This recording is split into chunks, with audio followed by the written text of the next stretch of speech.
Hey guys, I'm going to be opening 50 packs of C23. Let's boost the power of your decks. There's 12 cards in each pack.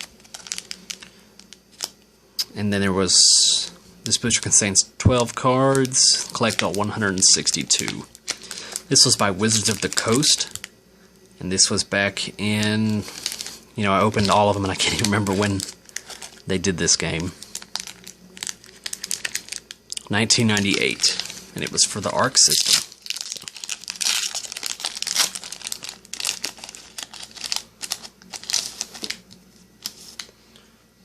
So, Colonial Scouts, Icon's Understudy, Icon's Task Force, Artillery Support, Biology Lab Resource, Barrages He Charge, Subdue, Angelan Scouts, Outmaneuver, Philes Stuli, Defensive Force Fields, and Phalanx.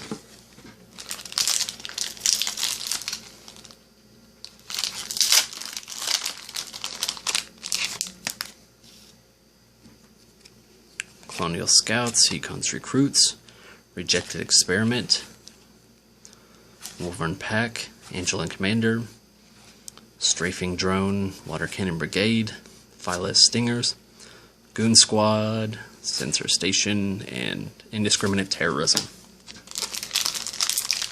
So I'm going to try not to spend too much time on each pack, since there's 50.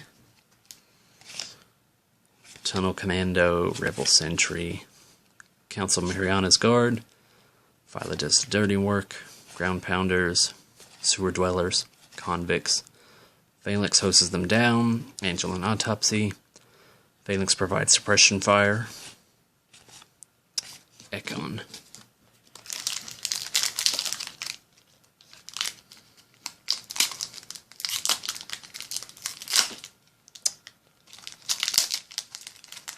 And the first pack that is contradicting me. Come on. I hate when they do this. It's so annoying. So, Forward Command Point, Wolverine Pack, Hemlock's Investigators, Angelan Kerosene, Burn Squad, Subdue, Lethal Pork Urchin, Phalanx busts down the door, Nemesis mows down Angelan's Decoy, Phalanx hoses them down, Virus Carriers.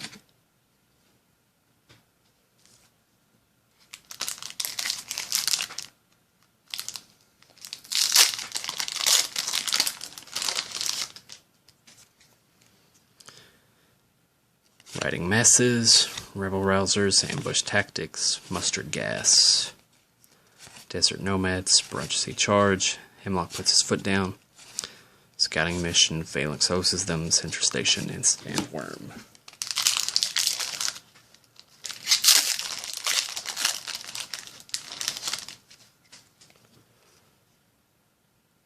Fanatical Troops, Riding Masses, Rebel Rousers, Ambush Tactics, Sniper Crew, Carnivorous Plant, Desert Nomads, Phalanx provides a suppression fire, Scouting Mission, Nemesis mows down Angelans, and Barrage.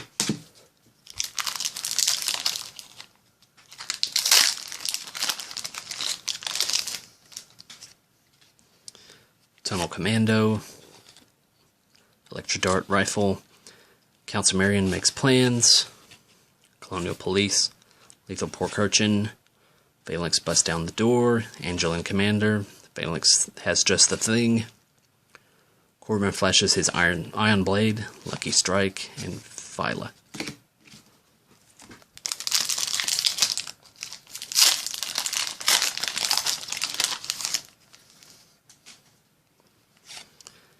Angelan Slaves, Fanatical Troops, Mobile Sector HQ, Econ's Recruits, Water Cannon Brigade, Ground Pounders, Sewer Dwellers, Electric Barrier, Poisonous Snakes, Phalanx has just the thing, and Climactic Battle.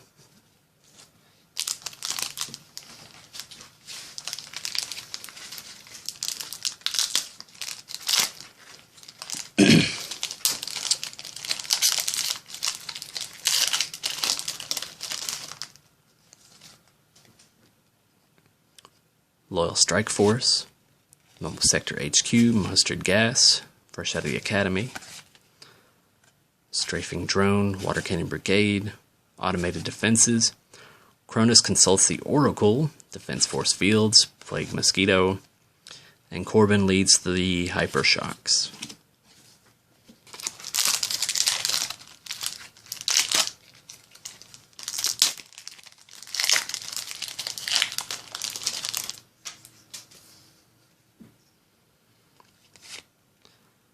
So I'm kind of just going to cycle through these. I've already taken quite a bit of time.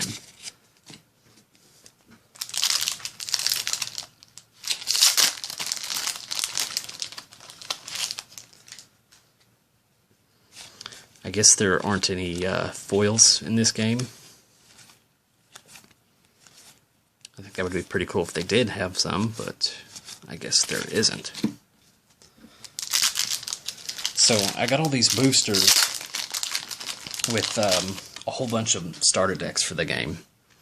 And as you know, I unboxed all 6 of them. But basically for like 53 and some change, I got 3 of 4 of the 6, and then 2 of the other 2. And with that, I got these 50 booster packs to go with it.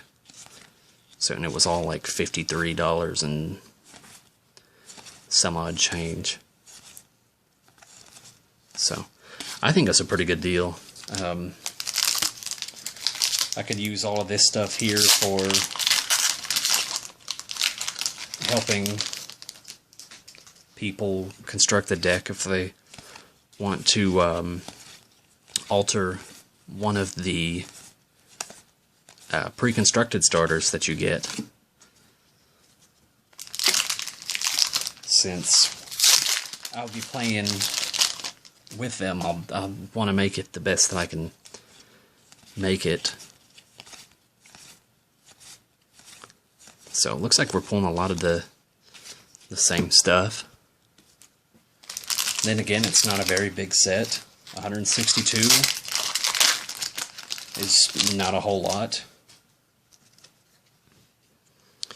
Usually sets have something like 250 or better, something like that. Sometimes like 240. But then again, this was also just a game for teaching people to play card games in general. So I guess they didn't want this to be a massive game that just goes on and on and on and on. It's not like Duel Masters, where the game is still popular in Japan, even though it's basically a tool for teaching you how to play Magic. Considering it still has anime going on over there. And it's had quite a few Duel Master animes, different series. It's kind of like Yu-Gi-Oh! It just keeps putting out different animes with different people and adding new cards thanks to the anime. And apparently it's wildly popular. So I think that's pretty neat. And you know, if you think about it, Magic has made quite a few games that are essentially teaching you how to play Magic through one way or another.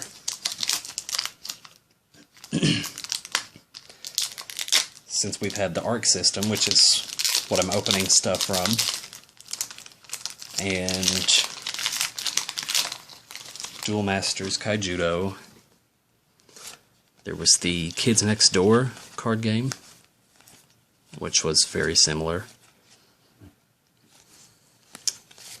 There was Hecatomb was very similar. It's just they were like kind of like tiles that you would play, and Hecatomb's a Very interesting game. I wish it would have done a little bit better, but I guess I can only ask for so much. But then again, Wizards of the Coast has made things that aren't necessarily Magic. I mean, Netrunner came from them, and Battletech. So, not everything is a Magic clone. They don't play like that. There are a few other games they've made that aren't that don't necessarily play like Magic. They play much different. But see, with Netrunner, it basically plays more like an LCG. I mean, it did back then,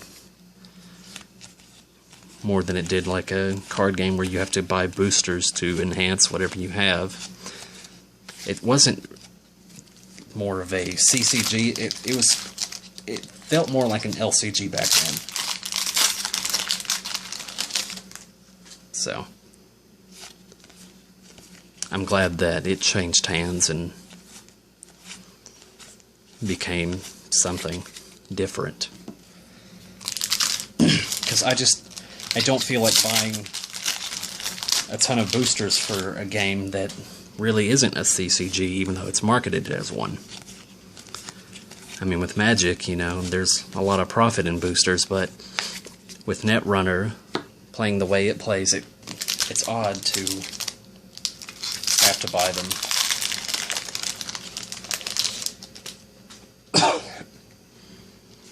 And another one that I think would have done better as an LCG if Fantasy Flight made it. But of course, Fantasy Flight wasn't making those games back then. Was the Huntic game,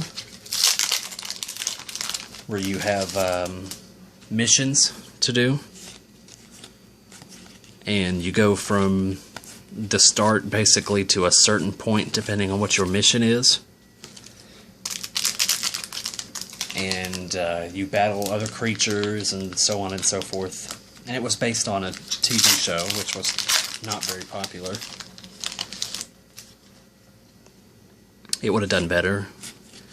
The Case Closed card game would have done better as an LCG. Because if you've seen my unboxing of the starter, it's very confusing. Because you have multiple decks right out of the box.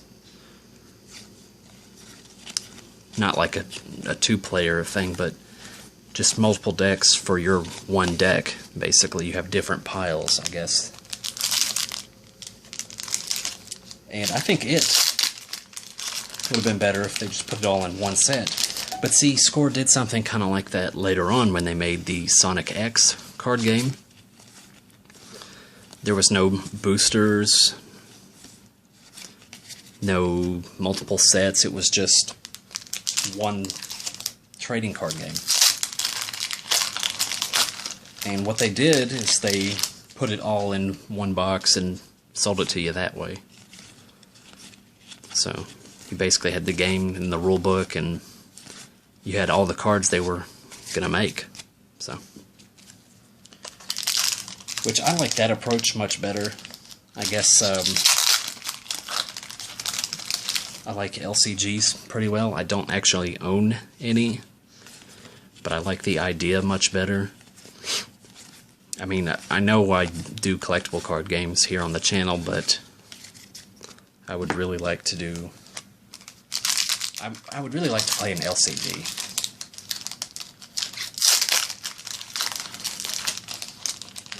I mean, the one that I want to play is the Android Netrunner one, and I believe it was Star Wars has one, and I heard it's not too bad. Of course, I don't look into LCGs all that much. Then I'd kind of like the new Versus system, 2PCG. I have not found it. none of my local stores carried it, and people are asking for outrageous prices online, so I guess I'll just kind of pass on it until somebody decides to put it for a reasonable price. I mean, it's going for like hundreds of dollars, like $120 something is what I've seen on eBay, and I'm not going to shell out that much money for a product that's supposed to be like, I think, $40 or $50. I mean, that's a whole $70 difference right there, and I just don't feel like paying that. And I heard that they're going to make a limited run of it, so it's not like the Spider-Man set that they did for the original Versus, which was very overproduced and was not good at all. It was one of the most hated sets in Versus. And then there was one in DC that was not very well liked. I don't remember what it was, though. It had something either to do with Batman or Superman. I don't remember which one, though. But it was overproduced, just like the Spider-Man set. So, very strange. So, I guess I'm just going to talk about random games while opening these packs, and just kind of flipping through them so you get a brief glimpse of what I got. I mean, if you're still watching this far in, I'm kind of surprised, because I've pulled a bunch of the same stuff that I've already pulled so far. Not really a new variety. And it hasn't been for many packs now. But, I mean, a lot of this I feel like I've got the art embedded in my brain.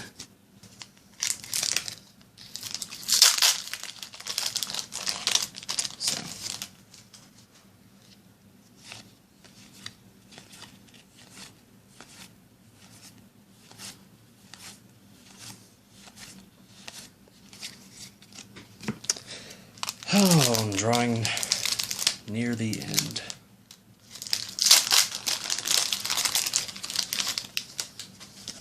So, kind of weird that they keep putting resources in. I figured they just want to give you cards to add to your deck. I mean, you really don't need more resources. Considering what they give you seems like it's an ample amount. So,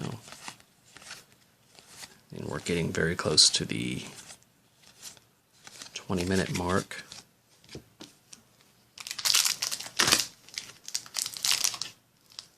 I threw that on the floor.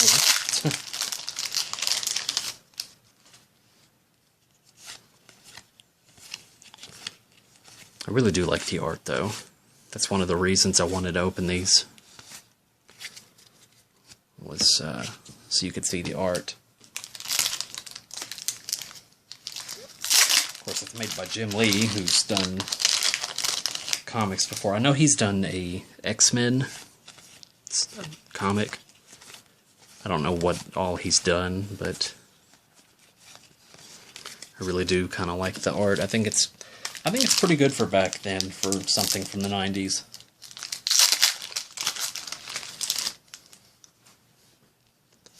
So, it makes it a little more interesting when you have good art to go with.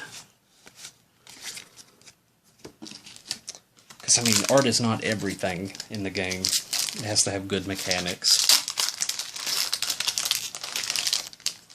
And a card game can be absolutely beautiful looking, but if the gameplay is just horrible, then,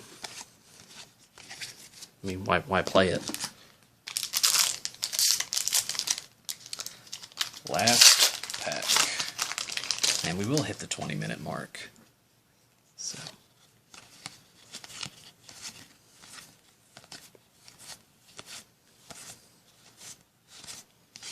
Okay. That was 50 packs of Jim Lee's C23. That's all for this one, and I'll see you next time.